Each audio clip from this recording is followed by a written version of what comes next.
کیا لوگوں نے یہ گمان کر لیا؟ کیا لوگوں کا یہ خیال بن گیا؟ کیا لوگوں کا یہ عمل بن گیا؟ کیا لوگوں کا یہ عقیدہ بن گیا؟ کیا لوگوں نے یہ زعم کر لیا؟ کیا لوگ یہ بنا بیٹھے، تکیہ لگا بیٹھے، ٹھیکہ کر بیٹھے اتنا کہنے پر چھوٹ جائیں گے، اتنا کہنے سے جنت میں چلے جائیں گے، اتنا کہنے سے جہنم سے بچ جائیں گے، پلسرات کے عذاب سے بچ جائیں گے؟ آمنا، میں مانتا ہوں۔ السلام علیکم ورحمۃ اللہ وبرکاتہ۔ بھائیوں، میں آپ کے سامنے قاری حنیف ملتانی صاحب رحمۃ اللہ علیہ کا بیان لے کر حاضر ہوا ہوں، تو چلو بیان کو سنتے ہیں۔ میں سپارے سورت عنکبوت کی ابتدائی آیات ہیں۔ پروردگار عالم نے سارے کلام پاک میں اپنی توحید، وحدانیت، خدا کی ذات بے مثل بے مثال، اس کی ذات میں، اس کی صفات میں کوئی شریک نہیں، وہ ہمیشہ سے ہے اور ہمیشہ رہے گا، اس کی ذات کو بقا ہی بقا ہے، فنا نہیں۔ اسی نے اپنی قدرت کاملہ سے نظام کائنات کو پیدا فرمایا اور سارے عالم کے نظام کو وہ خود ہی چلاتا ہے، جدھر کی چاہے ہوا چلائے، جدھر کی چاہے دھوپ چھاؤں کا نظام بنائے۔ وہ کسی معاملے میں بھی کبھی بھی نہ کسی کا محتاج تھا اور نہ ہے۔ وہ چاہے تو راتوں رات فقیر کو تخت تاج دے کر کے تخت شہنشاہی پہ بٹھا دے، وہ اگر چاہے تو بادشاہ کو اٹھا کر پھانسی لگا دے، وہ چاہے تو ایک کو اتنا دے کہ سنبھالا نہ جائے، اور وہ چاہے تو ایک کو اتنا تنگ کر دے کہ بھوک کی وجہ سے موت آ جائے۔ بڑی بے نیاز ذات ہے اس مالک اور قدیر کی۔ نظام شمسی، نظام قمری، ستاروں کا نظام، آسمانوں کا نظام، دریاؤں اور سمندروں کا نظام، سارا وہ خود چلاتا ہے۔ نہ کبھی الیکشن ہوتا ہے، نہ کبھی انتخابات ہوتے ہیں، نہ کبھی یہ سننے میں آیا کہ سمندروں کی چیئرمینی فلاں کو ملے گی، دریاؤں کی چیئرمینی فلاں کو ملے گی۔ فرمایا لم یلد ولم یولد، بس میں ہوں اور کوئی نہیں۔ اسی لیے محبوب کائنات حضرت محمد الرسول اللہ صلی اللہ تعالی علیہ وسلم کو اللہ تبارک و تعالی نے ختم نبوت کا تاج پہنا کر کے بھیجا کہ میرے محبوب دنیا میں جاؤ، لوگ میری ذات کو بھول گئے، کھلانے والے کو بھول گئے، پلانے والے کو بھول گئے، اور اس سے بڑھ کر کے کیا بدجانتی ہوگی، پیدا کرنے والے کو بھول گئے۔ آدمی کے جسم کا نظام کون بنا سکتا ہے؟ اب یہ آنکھ ہے، بظاہر آنکھ ہے، لیکن بجلی کی وائرنگ کی طرح آنکھ سے لے کر پاؤں کے تلی تک ایک نظام چل رہا ہے۔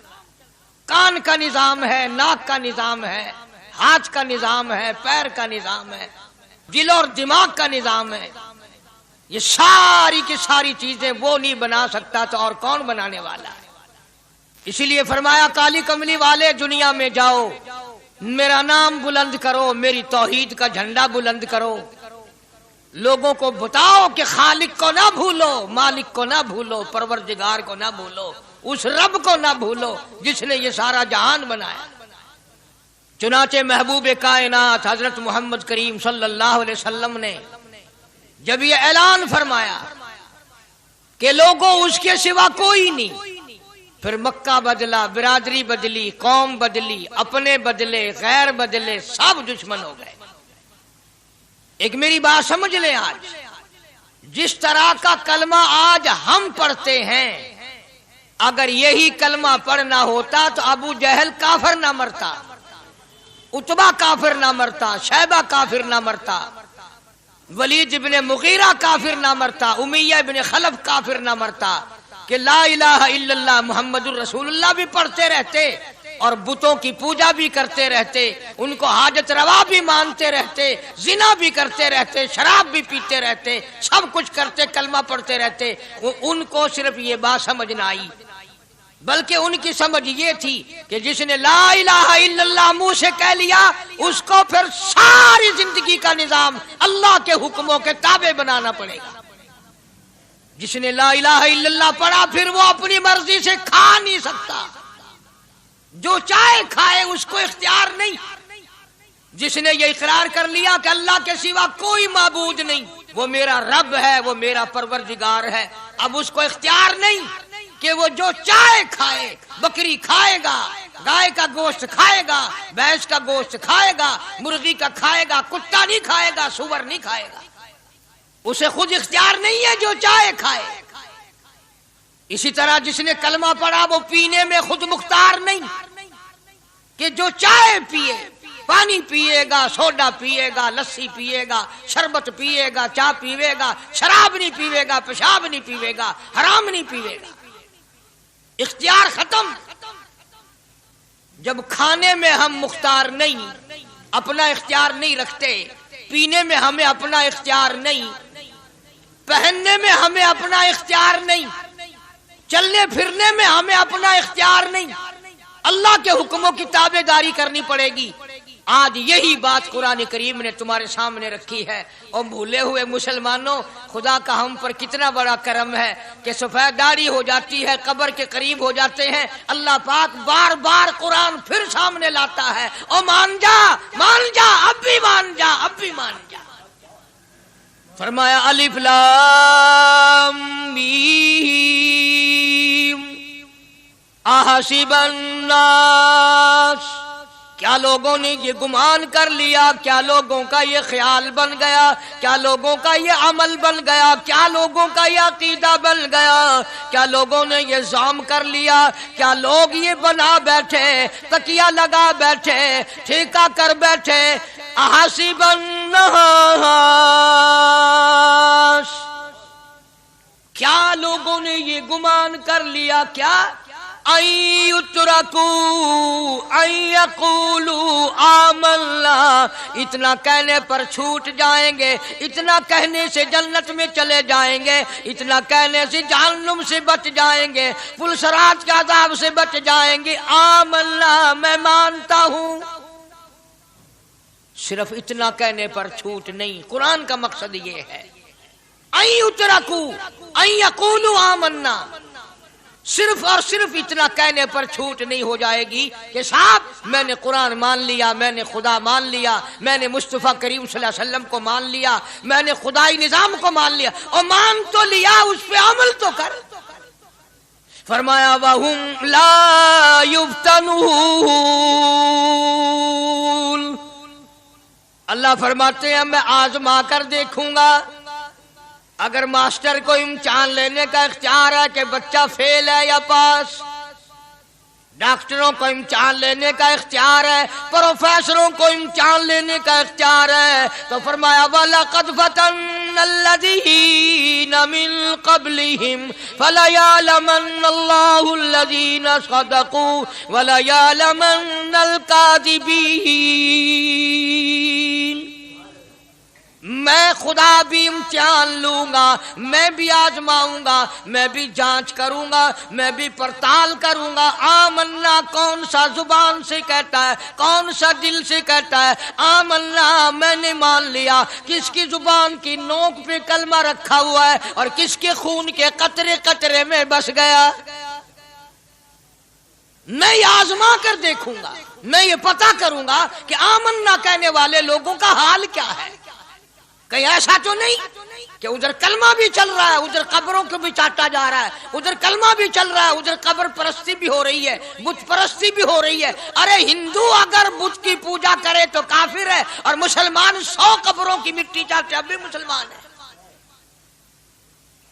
جناب صحابہ کرام رضوان اللہ تعالی علیہم اجمعین کی جانثار جماعت، وفادار جماعت، نبی کے اشاروں پہ جان دینے والی جماعت، نبی کے سچے عاشق صحابہ کرام کی جماعت آئی، عرض کیا یا رسول اللہ صلی اللہ علیہ وسلم، ہم قیصر و کسریٰ کے دربار میں جاتے ہیں، بڑے بڑے بادشاہوں کے دربار میں جاتے ہیں، ہم دیکھتے ہیں ان کے لوگ کارندے اپنے بادشاہوں کو سجدہ کرتے ہیں، آپ امام الانبیاء، آپ رسولوں کے رسول، آپ نبیوں کے نبی، ساری کائنات کے سردار، اجازت دو ہم بھی آپ کو سجدہ کیا کریں، اجازت دیں آپ، ہم بھی آپ کو سجدہ کرنا چاہتے، ہمارا دل چاہتا ہے، آپ تو بادشاہوں کے بادشاہ ہیں۔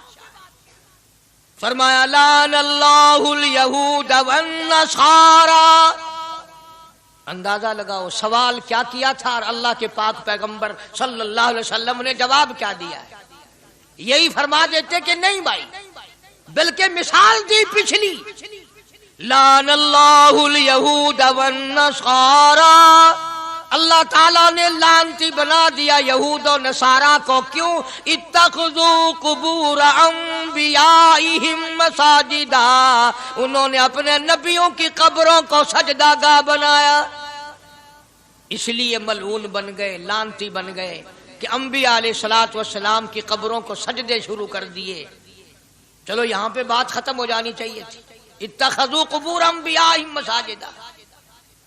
مالک کائنات کی حضور میں رحمت صلی اللہ تعالی علیہ وسلم نے جھولی پھیلا دی. صحابہ اکرام نے ایک سوال کیا، اللہ کے پاک پیغمبر نے اس کا جواب دے دیا، بات ختم ہو گئی. لیکن اللہ کے پاک پیغمبر نے اس بات کو اتنا پختہ کر کے دکھایا اور یہ ثابت کر دیا، میرے صحابہ تم نے سوال کیا، میں نے جواب دے دیا. آگے رب کی حضور میں جھولی پھیلا دی. الہ العالمین تیرے دروازے پہ میرا سوال ہے، اللہم لا تجعل قبری اصنام. مولا میری قبر کو سجدہ گاہ نہ بننے دینا، تجھ سے دعا مانگتا ہوں میری قبر کی سجدہ گاہ نہ بنے، میری قبر کو لوگ بتوں کی طرح سے نہ مانے. لوگ آج ایک بات کرتے ہیں کہ جی ہم نے اپنے باپ دادا کو یوں کرتے دیکھا، اب قرآن ماننے یا دادا پر دادا کو ماننے.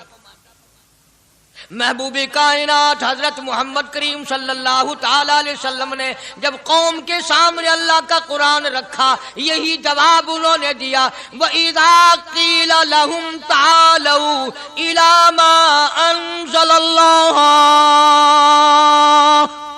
وَإِلَى الرَّسُولِ. مکے والے کہتے تھے او اللہ کے نبی، خدا کی بات مانے، قرآن مانے، رسول کو مانے، ما حسبنا ما وجدنا علیہ آباءنا، یا اس رستے کو ماننے جس پر ہم نے اپنے بڑکوں کو دیکھا، اپنے باپ دادا کو دیکھا، اس رستے پہ چلیں یا قرآن کے رستے پہ چلیں.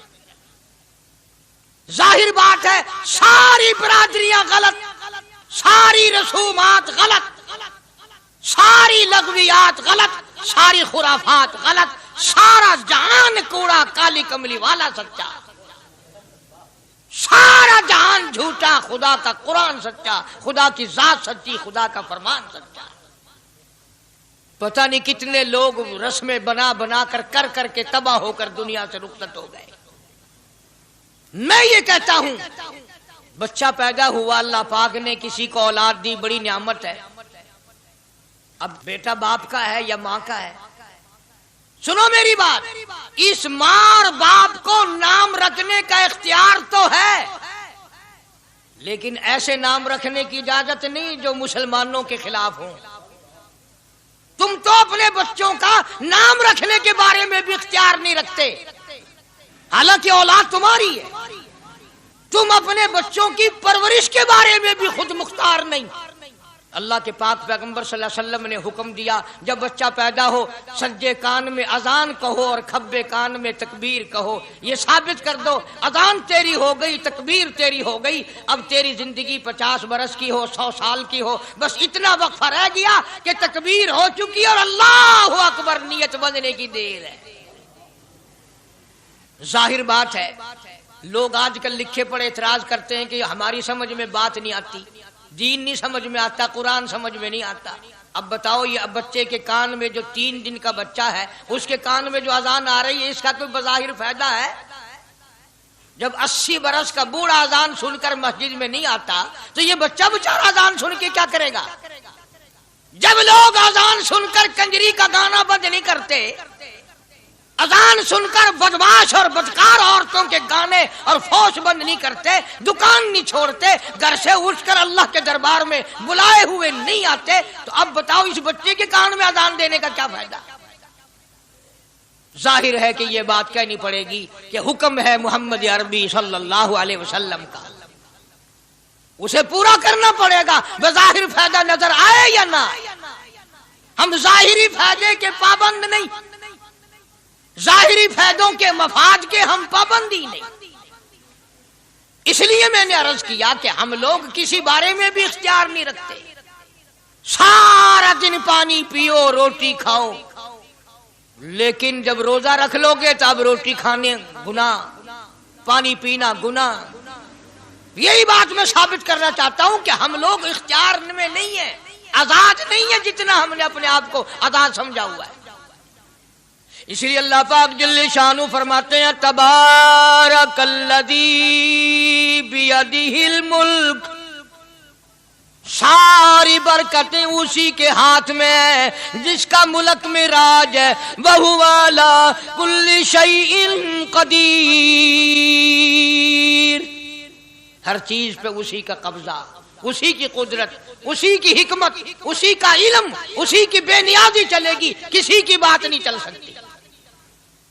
انبیاء علیہ السلام کو دیکھو، سلیمان علیہ السلام کی 99 بیوی، ایک پیغمبر اور ایک بادشاہ، اتنا بڑا بادشاہ کہ ہوا تخت اڑائے پھرے، ہوا تخت اڑائے پھرتی ہے سلیمان علیہ السلام کا، سر پہ تاج نبوت ہے، نیچے تخت شہنشاہی ہے، ہوا تخت کو اڑاتی ہے، جہاں سلیمان علیہ السلام چاہتے ہیں ہوا اتار دیتی ہے، اور جہاں چاہتے ہیں ہوا اڑا کر لے جاتی ہے۔ اور پانی کا پتہ لگانے کے لیے پرندے موجود ہیں، جن تابع، انسان تابع، پرندے تابع، چرندے تابع۔ مقام اتنا اونچا، بادشاہت بھی دے دی، نبوت بھی دے دی، پیغمبری بھی دے دی، اور اتنی بڑی عظمت بھی دے دی۔ اور حال یہ ہے کہ 99 بیویوں میں سے ایک انگل کا بچہ پیدا نہیں ہوا۔ دیکھی اس کی بے نیازی۔ بادشاہ میں نے تجھے بنا دیا، نبی میں نے تجھے بنا دیا، ہوا تخت تیرا اڑائے اڑائے پھرے گی، پوری دنیا میں تو پھرے گا، بادشاہ تیری، نبوت تیری، رسالت میں نے تجھ کو دے دی، پیغمبری میں نے تجھ کو دے دی، جا میری مرضی اولاد نہیں دیتا۔ 99 بیوی۔ تمہارا کئیوں کا دل تو کر رہا ہوگا ہم بھی اس زمانے میں پیدا ہوتے تو کم سے کم بیویوں کا ایک لشکر تو ہوتا۔ لو کر دیکھو شام کو پتہ لگ ویسے گھڑی دا کیا ٹائم ہے، جہاں کوئی شوق ہوئے کٹ گننے، بڑا مشکل مقام ہے، دو عورتیں کر کے اس زمانے میں جنت میں جائے بڑا مشکل۔ اللہ کے پاک پیغمبر صلی اللہ تعالی علیہ وسلم کا آخری وقت ہے، مرض الموت ہے، آخری دن ہے، آخری بیماری ہے، موت بالکل قریب ہے۔ جناب صفیہ رضی اللہ تعالی عنہ کو بلایا، جناب سودا رضی اللہ تعالی عنہ کو بلایا، ام حبیبہ رضی اللہ تعالی عنہ کو بلایا، حضرت حفصہ رضی اللہ تعالی عنہ کو بلایا، حضرت زینب رضی اللہ تعالی عنہ کو بلایا، ام حبیبہ رضی اللہ تعالی عنہ کو بلایا، ساری گھر والیوں کو، ہماری ماں کو بلا کر اللہ کا پاک پیغمبر فرماتے ہیں، او میری گھر والیوں، میرا آخری وقت قریب ہے، بیماری بڑی سخت ہے، اجازت دے دو میں اپنی بیماری کے دن عائشہ کے حجرے میں گزار لوں۔ امام الانبیاء اجازت لے رہے ہیں، اجازت لے رہے ہیں، تم ناراض گھر بیٹھی رہو، میری باری تھی، میری باری تھی، ساری باری عائشہ کے حجرے میں رکھ دی۔ کتنا خدا کا خوف ہے، کس قدر دل میں اللہ تبارک و تعالیٰ کا ڈر ہے کہ کسی حقدار کے دل میں بھی یہ بات نہ آ جائے کہ میری باری ماری گئی۔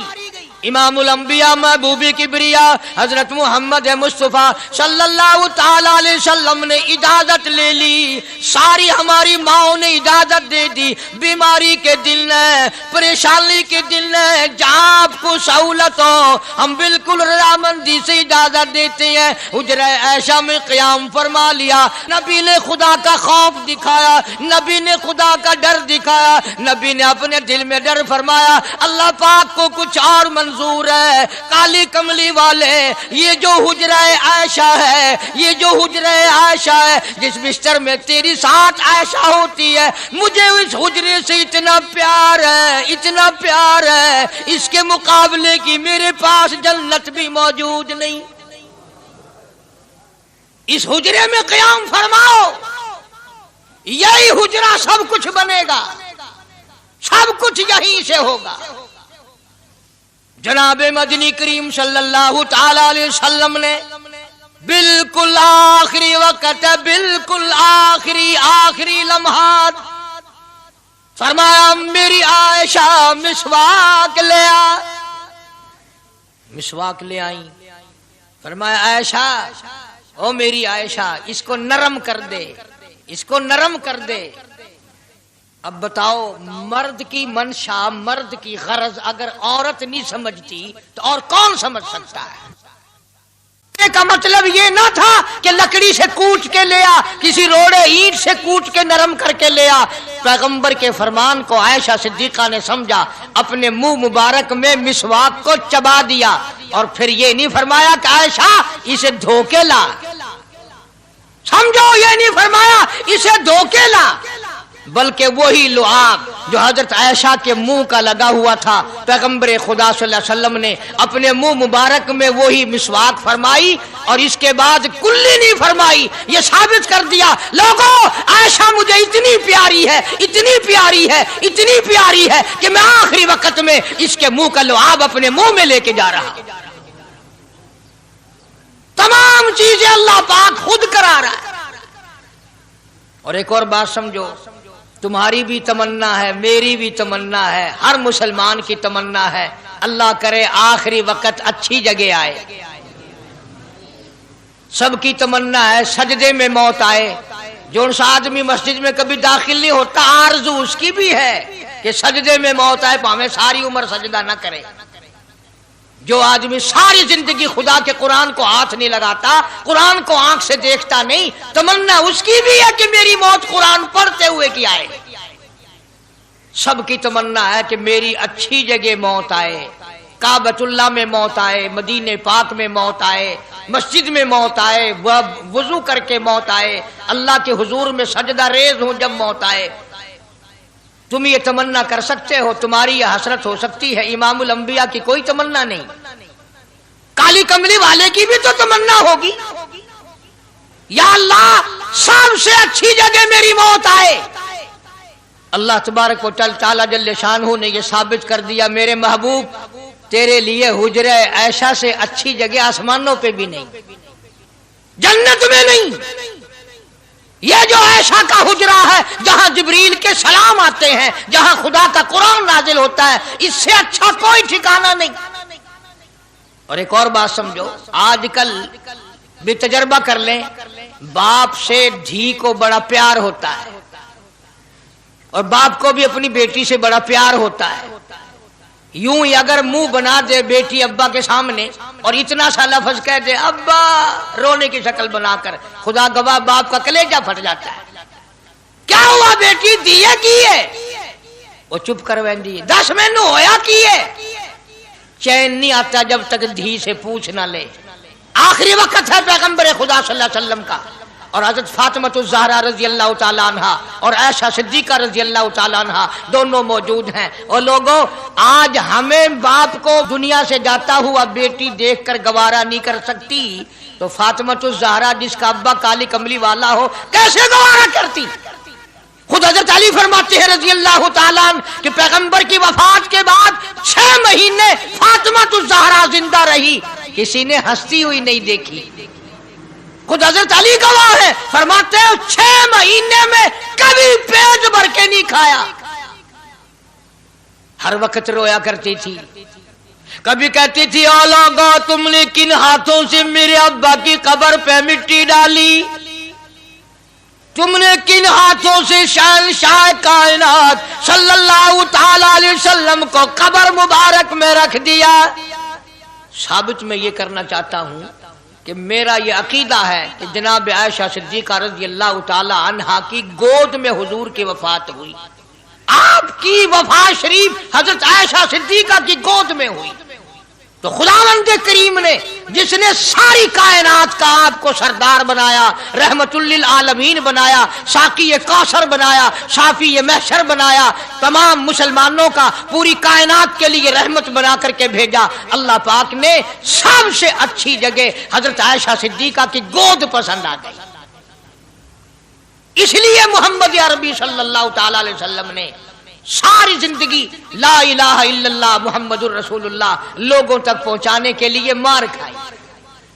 آج ہم کلمہ بھی پڑھ رہے ہیں، جھوٹ بھی بول رہے ہیں، کلمہ بھی ہو رہا ہے، رشوت بھی چل رہی ہے، کلمہ بھی پڑھ رہے ہیں، لوگوں کی دھی بیٹیوں کے ساتھ بدکاری بھی ہو رہی ہے، کلمہ بھی چل رہا ہے، شراب بھی پی رہے ہیں، کلمہ بھی پڑھ رہے ہیں، سور بھی کھا رہے ہیں۔ بتاؤ یہ کیا کلمہ ہے؟ کس کام آئے گا کلمہ؟ حضرات صحابہ کرام رضوان اللہ تعالی علیہم اجمعین کا یہ عالم ہے، جس نے کلمہ پڑھا اس نے پوری زندگی ایک سیکنڈ میں بدل دی، ایک سیکنڈ میں بدل دی۔ جس دن شراب کی حرمت قرآن میں آئی، شراب کا حرام ہونا قرآن میں آیا، صحابہ کے گھروں میں بھی تھی، مسلمانوں کے گھروں میں بھی شراب تھی، لیکن جب شراب کی حرمت کا حرام ہونے کا قرآن نے اعلان کیا، میں دعوے سے کہتا ہوں، ذمہ داری سے کہتا ہوں، مدینے میں یہودی بھی تھے، ادھر ادھر عیسائی بھی تھے، جو کسی صحابی نے یہ سوچا ہو چلو ہمارے لیے تو حرام ہے، اس کے 4 پیسے تو بنا لے، یہودیوں کو بیچ دے، عیسائیوں کو بیچ دے، وہ تو پابند نہیں، پیسے تو بنائے۔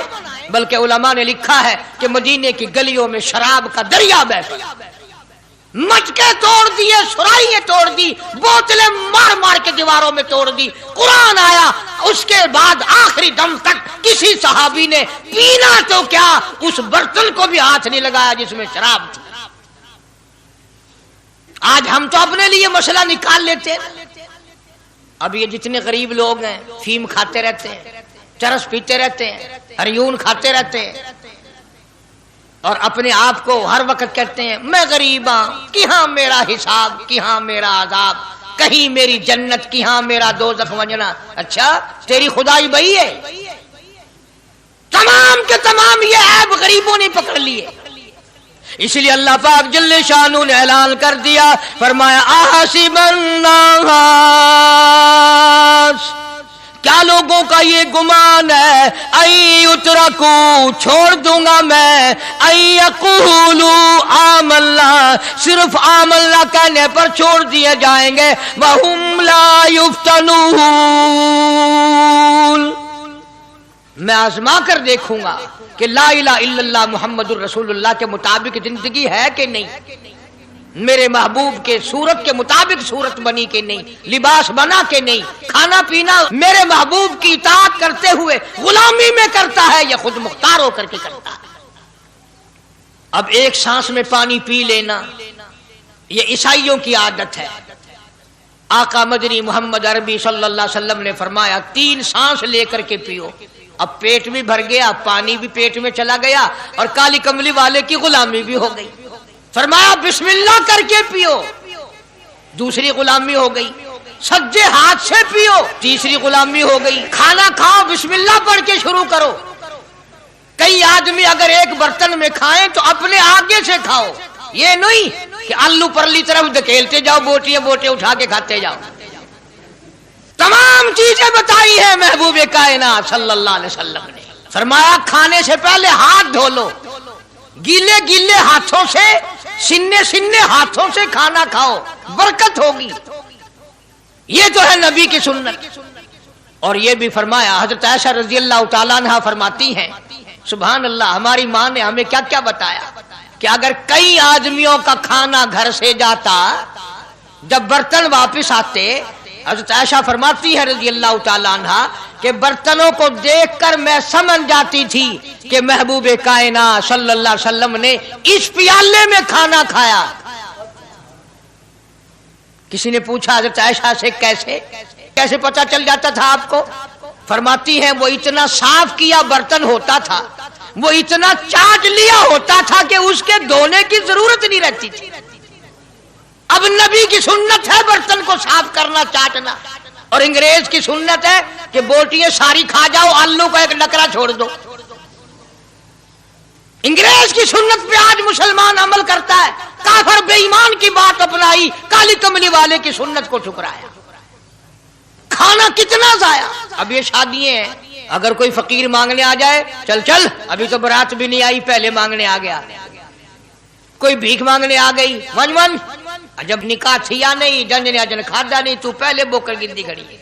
اور ان کے کھانے کے ساتھ ساتھ اتنا برباد ہوتا ہے کھانا، اتنا برباد ہوتا ہے۔ حدیث پاک میں آتا ہے رزق کی بے ادبی کرنے سے رزق میں کمی آتی ہے، اللہ کی عطا کردہ روزی کی بے ادبی نہ کرو، اس کی قدر کرو۔ اسی لیے حکم ہے دسترخوان بچھا کر کے کھانا کھاؤ، جو بھورے گرے ہیں پیروں کے نیچے نہ ملو، رزق بد دعا کرے گا، بلکہ ان بھوروں کو اٹھا کر کیڑیوں کے مکوڑوں کے سوراخ پہ ڈال دو، ایک رزق کی حفاظت ہوگی، دوسرے مخلوق کھائے گی، کیڑیاں کھائیں گی، تجھے دعائیں دیں گی۔ حضرت بہلول رحمت اللہ علیہ ایک بزرگ گزرے ہیں، ہارون الرشید کا زمانہ ہے۔ ہارون الرشید کی بیگم زبیدہ بڑی مقدروں والی تھی، بڑی نیک مائی تھی۔ اس نے خواب دیکھا، سپنا دیکھا کہ جنگل کے شیر گدڑ جانور آتے ہیں اور میری ساتھ برا کام کر کے جاتے ہیں۔ ڈر گئی، خوف کھایا، روئی، یا اللہ میں اتنی بری ہو جاؤں گی کہ جانور بھی میری ساتھ برا کریں گے۔ روتی روتی اللہ والے کی خدمت میں پہنچی کہ حضرت میں نے ایسے ایسے کر کے خواب دیکھا ہے۔ شکر ہے اس زمانے میں فال نامہ نہیں تھا، نہیں تو گھر بہ کے کھول گننے آ بساں وچ وک دینا کہ جیڑا خواب دیکھو اون ویلے تعبیر معلوم کرو، تقدیر دا پتہ کرنا ہوئے اکھیاں نٹ کے انگل رکھو چا تقدیر دا پتہ لگ ویسے۔ بیگم زبیدہ ہارون الرشید کی گھر والی اللہ والے کی خدمت میں آئی، رو رہی ہے، کیوں روئی ہو؟ کہنے لگی ایسا ایسا میں نے خواب دیکھا، سپنا دیکھا، جنگل کے بڑے بڑے موذی جانور چیر پھاڑ کر بھیڑیے بگیاڑ شیر سارے آتے ہیں، میری ساتھ برا کام کر کے جاتے ہیں۔ اللہ والے نے آواز دی مبارک ہو، تو کوئی ایسا کام کرے گی جس سے جنگل کے جانوروں کو بھی فائدہ پہنچے گا۔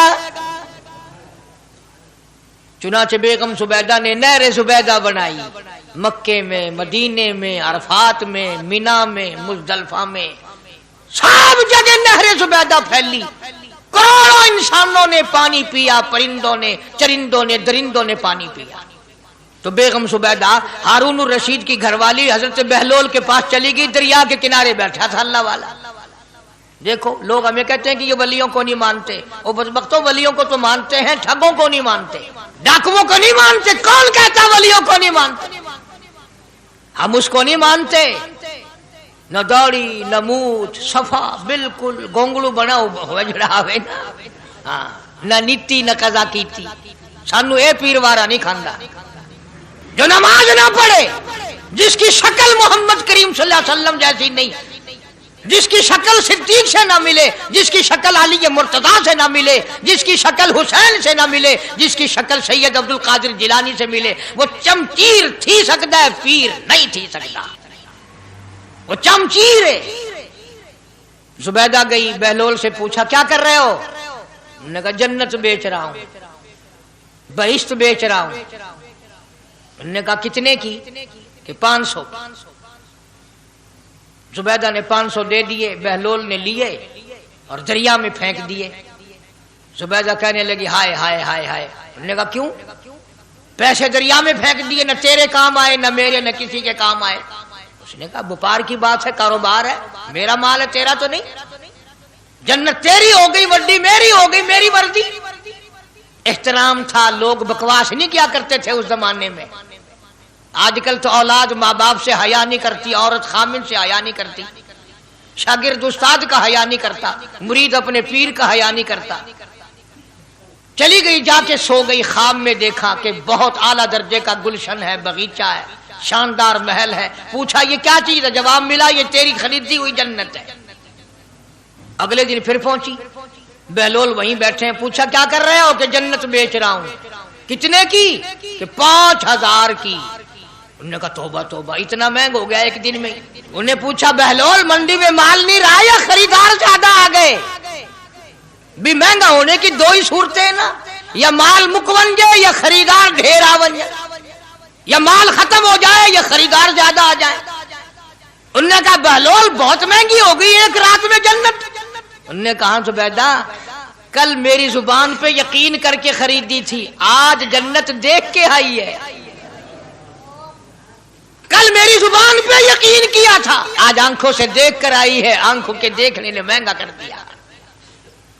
اس نے پھر بھی یہ نہیں سوچا کہ چلو کل خرید تو لی ہے، زیادہ جنت کو آپ کیا کریں گے، کرائے پہ تھوڑی دینی ہے جنت، کچھ تو ساڑھے بچ ہو گیا نا، تو آخیا چل جتنی مرضی آوے مہنگی کرا سا، تو اپنی گدی کھڑے ہیں، جتنی مرضی آوے مہنگی کر دو۔ زبیدہ نے 5000 دیے اور اس کے حوالے کر دیے، بہلول نے لے کر پھر دریا میں پھینک دیے۔ پھر زبیدہ کو تکلیف ہوئی، اس نے کہا یہ کیا کیا تم نے؟ فرمایا کملی تجھے پتہ نہیں، اس اگلے علاقے میں قحط پڑا ہوا ہے، لوگ مرد عورت بچے بھوکے مر رہے ہیں، بھوکے مر رہے ہیں لوگ، میں جو یہ پیسے پھینکتا ہوں مچھلیاں اپنے منہ میں لے کر پانی کے بہاؤ کے ساتھ ساتھ چلتی ہیں، آگے بھوکے لوگوں نے کانٹے لگا رکھے ہیں، جال لگائے ہوئے ہیں، وہ مچھلیاں پکڑ لیتے ہیں، ان کا جب پیٹ چاک کرتے ہیں اندر سے آٹے کے پیسے نکل آتے ہیں، وہ بھوکے روٹی کھا کر تجھے بھی دعا دیتے ہیں، مجھے بھی دعا کرتے ہیں۔ مخلوق کا بھلا منانا سب سے بڑی عبادت ہے۔ آج یہی چیز تو مسلمان سے چھوٹ گئی کہ وہ صرف اپنی پیٹ پرستی کرتا ہے، اپنی غرض پرستی کرتا ہے، اپنی نفس پرستی کرتا ہے، انسانیت کے مقام پر نہیں سوچتا کہ دوسرا بھی میرے جیسا انسان ہے، اس کے بھی پہلو میں دل ہے، اس کو بھی پیٹ لگا ہوا ہے، اس کے بھی بال بچے ہیں، اس کی مجبور اپنا سب کچھ سامنے ہے ہر آدمی۔ اس لیے قرآن کریم نے اعلان کر دیا کہ تم کلمہ پڑھ کے جنت کے ٹھیکیدار نہ بنو، جنت بڑی اوکھی ہے، جنت کی قیمت پوچھنی ہو بلال سے پوچھ کے آ، جنت کی قیمت زنیرہ سے پوچھ کے آ جس کی آنکھیں نکال دی گئی، ابو فقیہہ سے پوچھ کے آ جس کی پسلیاں توڑ دی گئی۔ اس لیے میں نے یہ عنوان عرض کر دیا کہ چھڑا کلمہ کافی نہیں، بلکہ کلمے والی زندگی بنانی پڑے گی، کلمے کے مطابق اپنے آپ کو چلانا پڑے گا، نماز آئے گی، روزہ آئے گا، زکوٰۃ آئے گی، حج آئے گا، شرک چھوڑنا پڑے گا، بدعت چھوڑنی پڑیں گی، لغویات اور بکواسات سے پرہیز کرنا پڑے گا، حرام کھانا چھوڑنا پڑے گا، حرام پینا چھوڑنا پڑے گا، حرام دیکھنے کی اجازت نہیں، حرام سننے کی اجازت نہیں، حرام پکڑنے کی اجازت نہیں۔ اس لیے اللہ تبارک و تعالیٰ قرآن کریم میں اعلان کرتے ہیں کہ میں بھی تو دیکھتا ہوں کہ کلمہ اس نے زبان کی نوک سے پڑھا یا دل سے پڑھا، اگر دل سے پڑھا تو یہ ساری چیزوں کی پرہیزگاری کرے گا، مانے گا، ہدایت یافتہ بن کر کے جائے گا۔ جس چیز سے پیار ہوتا ہے، جس چیز سے محبت ہوتی ہے، یا یوں کہو جس آدمی سے محبت ہوتی ہے اس کی ہر چیز سے پیار ہوتا ہے۔ یہ ممکن نہیں کہ ایک آدمی یہ کہے کہ تیری شکل سے تو مجھے پیار ہے پر تیری آنکھوں سے بڑی نفرت ہے، اس کے انگ انگ سے محبت ہوتی ہے، حتیٰ کہ اس کے کپڑوں سے بھی پیار ہوتا ہے، اس کی آل اولاد سے بھی انس اور محبت ہوتی ہے۔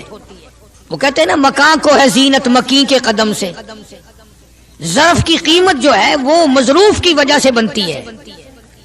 اب دنیا میں اسلام اور ایمان کی بنیاد یہی چیز بنے گی کہ جیسے کہ حضور کریم صلی اللہ علیہ وسلم کی ذات اقدس سے محبت ہے، پیار ہے، عظمت ہے، تعلق ہے، اسی طرح سے صحابہ کرام ہو یا نبی کا خاندان ہو یا نبی کا مکان ہو یا نبی کا لایا ہوا دین ہو، ہر چیز سے پیار ہونا چاہیے۔ یہ نہیں کہ حضور کریم صلی اللہ علیہ وسلم کی ذات اقدس سے تو محبت ہو، پیار ہو، تعلق ہو اور آپ کے نظام سے نفرت ہو، پھر مسلمانی نہیں۔ خاندان نبوت سے بھی پیار کرنا پڑے گا اور ہونا چاہیے۔ اسی لیے میری ایک بات دل کی تختی پہ لکھ کے لے جاؤ کہ ہمارے نبی کی بات بھی نرالی اور ہمارے نبی کی جماعت بھی نرالی، ہمارے نبی کی ذات بھی نرالی، شان بھی نرالی، شہر بھی نرالا، ملک بھی نرالا۔ کیا چیز عرض کر کے میں آپ کو سمجھاؤں؟ اللہ پاک کو کیا ضرورت پڑی تھی مکے مدینے کی گلیوں کی قسم کھانے کی؟ خدا کو شوق چڑھا کہ پتھروں کی قسم کھانا؟ فرمایا لا اقسم بہذا البلد، میرے محبوب جن گلیوں میں تیرے قدم لگے ہیں مجھ خدا کو ان گلیوں کی قسم، ان شہروں کی قسم، اس وطن کی قسم۔ انناس وہاں نہیں پیدا ہوتا، سیب وہاں نہیں پیدا ہوتا، انگور وہاں نہیں پیدا ہوتا، غلہ کھانے پینے کا سامان وہاں کچھ نہیں پیدا ہوتا ہے، پہاڑ اور پہاڑ بھی خشک، لیکن محبوب جہاں رہتا ہو اس کی ہر چیز سے پیار ہوتا ہے۔ یہ مثال دینی تو نہیں چاہیے، ویسے سمجھانے کے لیے کہتا ہوں۔ مجنو کو ایک اونٹ والا آدمی مل گیا، اس نے مجنو نے پوچھا کہ تو کہاں چلا ہے؟ تو مشہور تو تھا ہی، لوگ جانتے تھے کہ یہ مجنون نے کہا لیلا کے شہر چلاؤں کہ میرا سلام کہیو بہت بہت، کہ اچھی بات۔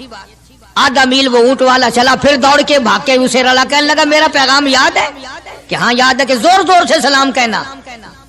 آدھا میل، ایک میل پھر چلا وہ اونٹ والا، پھر دوڑ کے مل گیا، حتیٰ کہ اس شہر میں ہی پہنچ گیا جہاں اس نے جانا تھا۔ اونٹ والا کہنے لگا رے میرا سر کھاتے کھاتے تو نے یہ وقت کر دیا، تو خود ہی جا کے سلام کہہ لے، اب تو شہر وہی آ گیا، میں کیا کہوں گا۔ تو جب شہر کے اس علاقے میں گیا جہاں لیلا رہتی تھی، تو گلی سے کتا نکلا، مجنو نے بیٹھ کے کتے کے پاؤں چومنے شروع کر دیے۔ لوگ کہنے لگے پاگل ہے، گدھا ہے، دیوانہ ہے۔ مولانا روم فرماتے ہیں، کہنے لگا پائے سگ بوسیدہ مجنو خلقش گفتہ اینچ بہود، پائے سگ بوسیدہ مجنو خلقش گفتہ اینچ بہود، گفت مجنو گاہے گاہے کوئے لیلا رفتہ بہود۔ لوگوں نے کہا پاگل، کتے کے پاؤں چوم رہا ہے، تیری عقل ماری گئی۔ مجنو کہنے لگا پہلے اپنی آنکھوں کا تو علاج کرو، تمہیں کتا تو نظر آتا ہے، یہ نظر نہیں آتا، یہ آیا کس کی گلی سے ہے، نکلا کس کی گلی میں سے ہے۔ جب دل میں کوئی بات سما جائے پھر یہی حال بنا کرتا ہے۔ جنگل میں بیٹھا ہوا مجنو یوں انگلی سے لکیریں نکال رہا تھا، کچھ لکھ رہا تھا اور دیکھ رہا تھا۔ کسی نے پوچھ لیا کیا کر رہا ہے یہاں جنگل میں بیٹھا ہوا؟ کہنے لگا گفت نقشے نام لیلا می رقم، گفت نقشے نام لیلا می رقم، خاطر خود را تسلی میں دہم۔ کہنے لگا لیلا کا نام لکھ لکھ کر دیکھتا ہوں، تسلی دیتا ہوں اپنے دل کو۔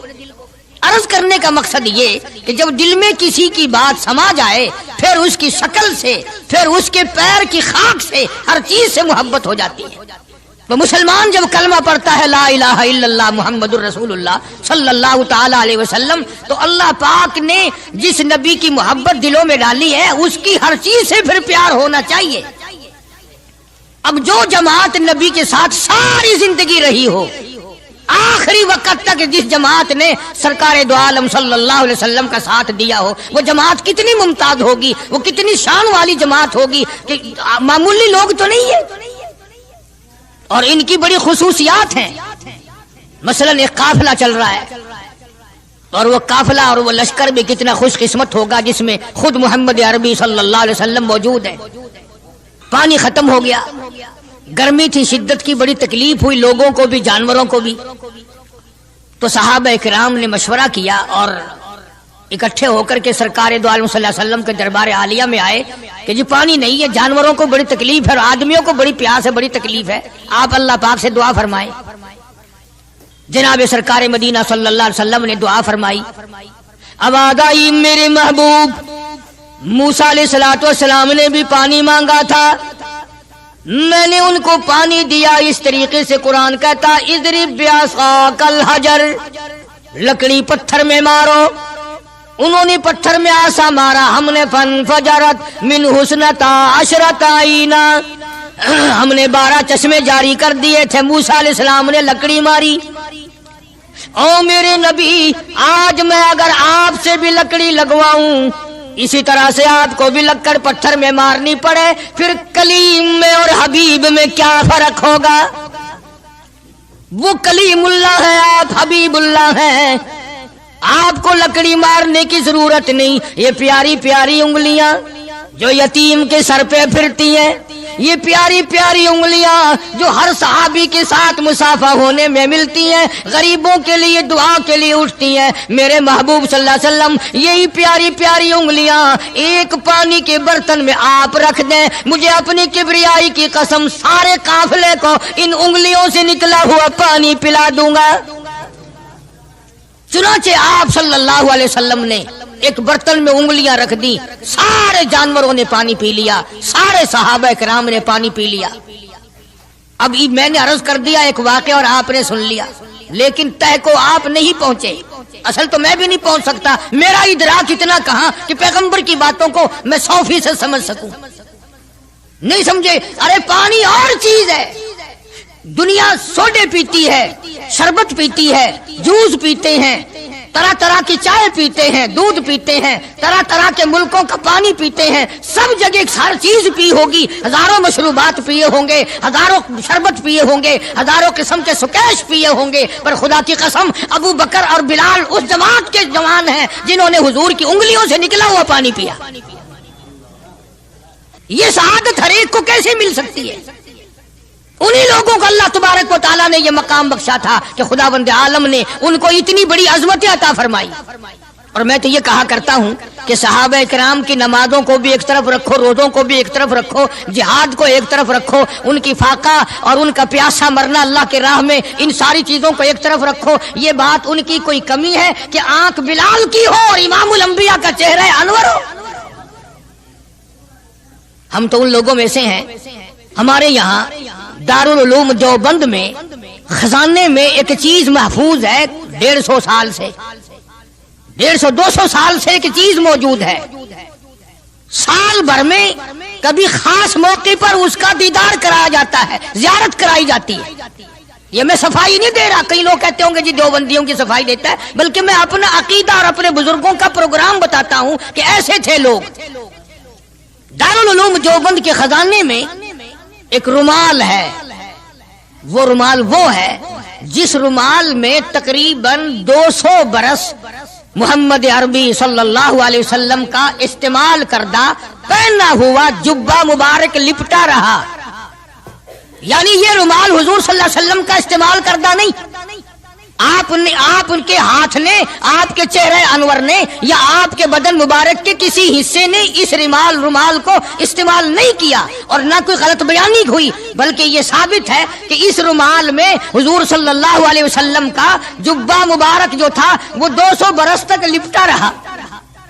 حضرت مولانا محمد قاسم صاحب نانوتوی رحمت اللہ علیہ نے اس رومال کو سونے کی ڈبیا میں رکھا ہوا ہے، اور اس رومال کی سارے اللہ والے زیارت کرتے ہیں کہ یہ سرکار مدینہ صلی اللہ علیہ وسلم کے کپڑے کو لگا ہے، خود آپ کے جسم کو بھی نہیں، آپ کے کپڑے کو لگا ہے.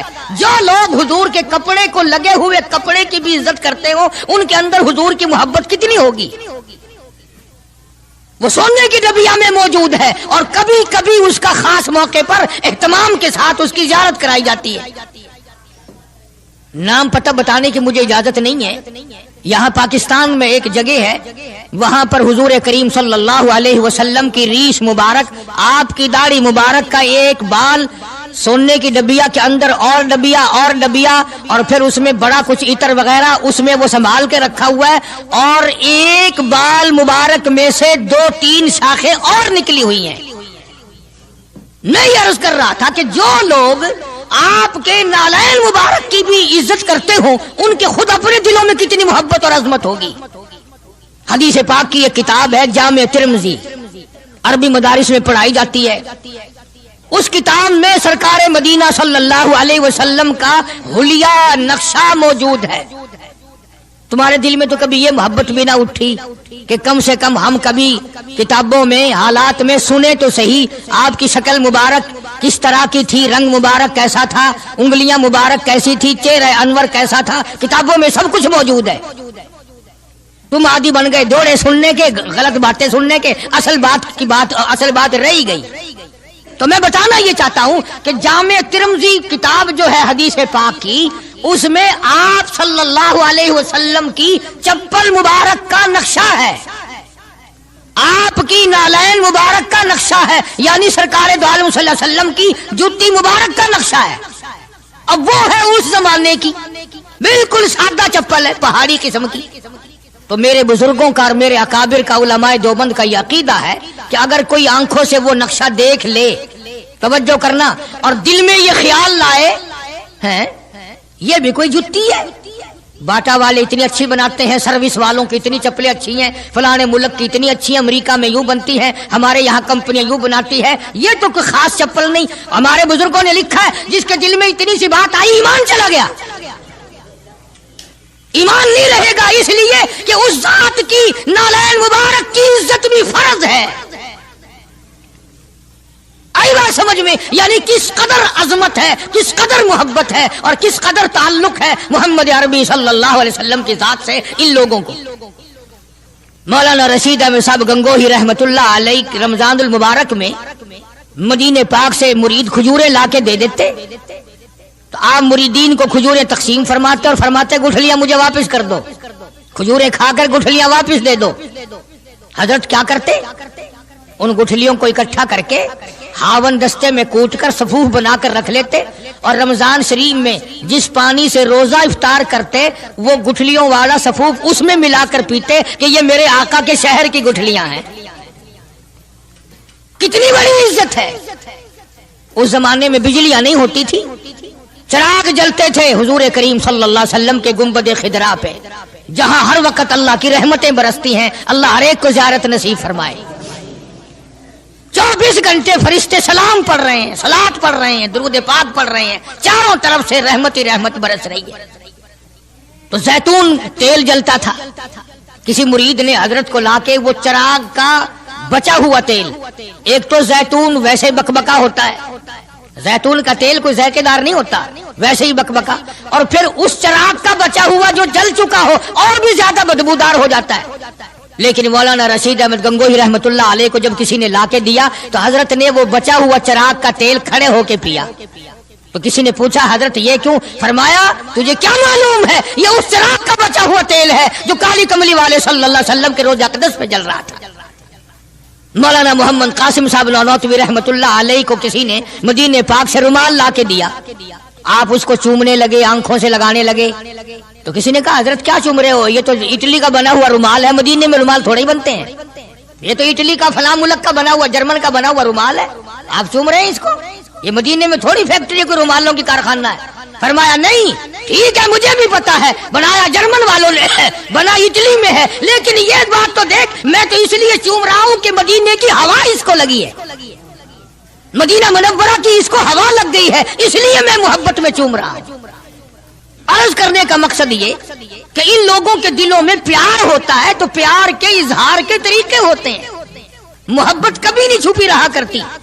مولانا محمد قاسم صاحب نانوتوی رحمت اللہ علیہ جب مدینے پاک پہنچے کئی میل ادھر کو جوتا اتار دیا، رات کا وقت تھا، پیر زخمی ہو رہے ہیں، سواری خالی چل رہی ہے۔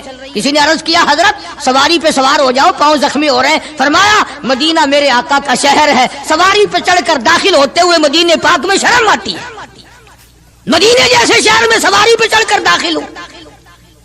چنانچہ جتنے دنوں مدینے پاک میں رہے جوتا نہیں استعمال کیا، جوتا نہیں پہنا مدینے پاک میں رہتے ہوئے مولانا محمد قاسم نانوتوی رحمت اللہ علیہ نے۔